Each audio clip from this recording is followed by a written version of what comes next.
everyone, I hope you're doing okay as you're getting ready to enter your weekend. I'm trying to make a video to give you some feedback on your posts, and you all can let me know on Monday if you prefer the written feedback or the video feedback. Again, not all of you have posted. It is Friday morning right now as I'm saying this. If you've not posted yet on Blackboard about Kantor and Lowe, please do so. I will still give you credit. It's very important to me that you post, that you start writing about these readings. So I hope you've already done the reading. If you haven't, please go do it and then post your thoughts answering the prompt.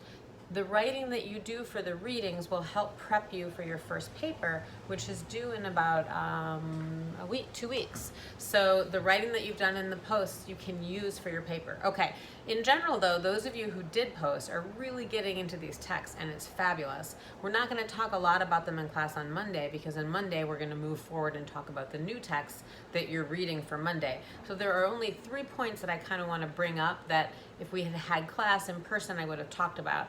The first is the Committee of 10 that many of you referenced in your posts. Kantor and Lowe at the end say we should go back to sort of the idea of a college preparatory curriculum for everyone, education, that everyone gets sort of this good quality education. That's what we should focus on in the schools, and they reference the Committee of 10. The Committee of 10, I just want to let you know who they were. They were a group of college presidents, so they were all white men. This is the 1890s, who got together and said, gosh, we're getting all these young men, because the colleges were almost all, these colleges were all for only men, white men. We're getting young men from all over the country coming to our institutions, and they've had such different classes and such different backgrounds. We need to kind of standardize and recommend what classes we expect these boys to get in high school so they're ready for college. And by the way, we think that this is good preparation for life. So get this college preparatory curriculum, even though at this point almost no one went to college, right? It was under 10% of the student population even went to college, but their point was this is good for everybody.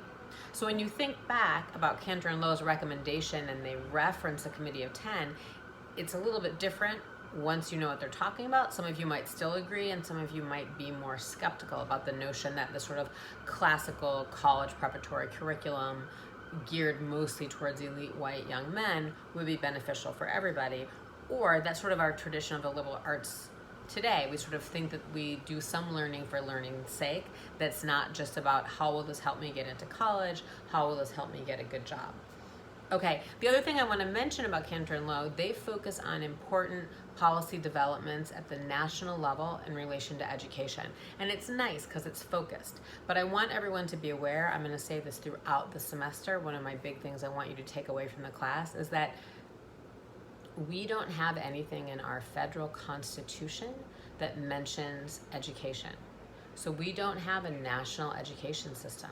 What we have is an education system in each of our 50 states and DC and Puerto Rico with their own constitution. So in New York State, we have reference to the right to a public education in our New York State Constitution.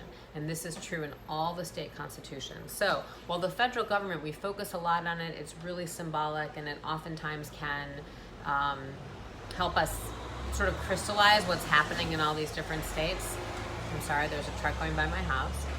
In reality, the budget that the federal government, the amount of funding that the federal government gives to our public schools is about 10% of the whole budget. It varies a little bit by state, depending on how much money the states are putting in on their own and depending on some factors relating to the ESEA law that you read about, the Elementary Secondary Education Act, which has shifted through time.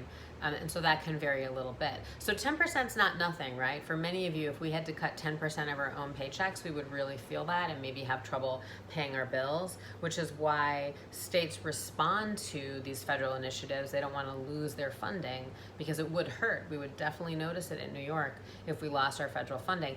But it's not the main, it is definitely not where most laws are made about education. Most laws about education are made at the state level. And in relating to that, I just want to let you know, and we'll talk more about this later in the semester, Kantor and Lowe talk about No Child Left Behind, and many of you have probably heard of No Child Left Behind. What you might not know is that in 2015, Congress passed a law, still during the Obama administration, to get rid of No Child Left Behind, to change it to something called ESSA, Every Student Succeeds Act. Kind of similar to No Child Left Behind. This was under the Obama administration. It was a compromise with Republican Congress, and it's very similar to No Child Left Behind. There are some important policy differences that will be relevant when we'll talk about accountability in a few weeks. But in terms of Kantor and Lowe's bigger argument about the beliefs behind No Child Left Behind, and the idea that we needed to prepare the workforce in a better way, and the idea that we need to have schools competing against each other to show that they're all meeting the same basic standards while not giving additional funding to help them reach those new standards, that all remains the same. So I'm going to go ahead and post this. It was a little bit longer than I expected. I'm not going to watch it in advance. My son told me that it's better if I do the videos this way instead of the upright way. So I hope you all will let me know. Okay, have a great weekend. I look forward to seeing you on Monday. If you haven't posted on Blackboard, please go post on Blackboard. It will help you understand the material so much better if you're writing about it. Okay, and again, feel free to email me if you have questions.